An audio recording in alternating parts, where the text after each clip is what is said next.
جب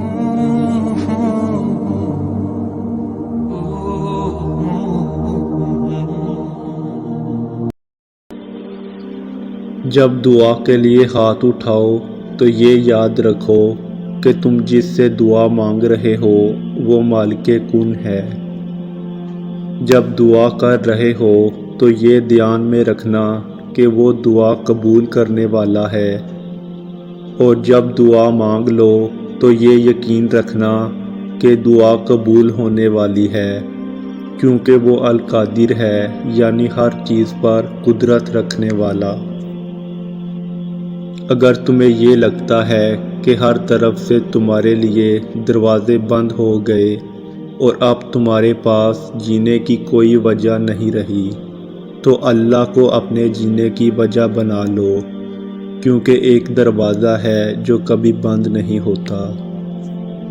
دعائیں بھی کیا لاجواب کر دیتی ہیں، جو ہر بندے کے لیے عرش تک سفر کرتی ہیں اور پھر وہاں پہنچ کر کہتی ہیں کہ واپسی کا سفر قبولیت لے کر ہی طے ہوگا۔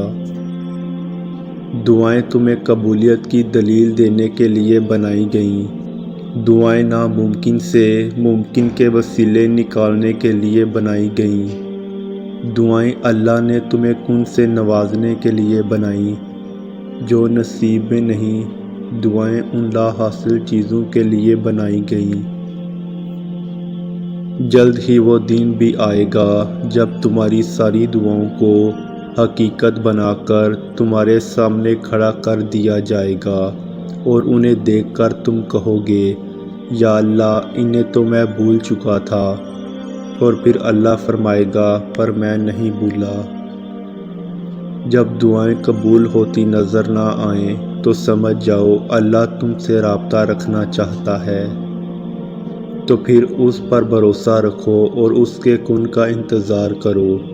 یہ دکھ بھی ختم ہو جائے گا، یہ وقت بھی گزر جائے گا۔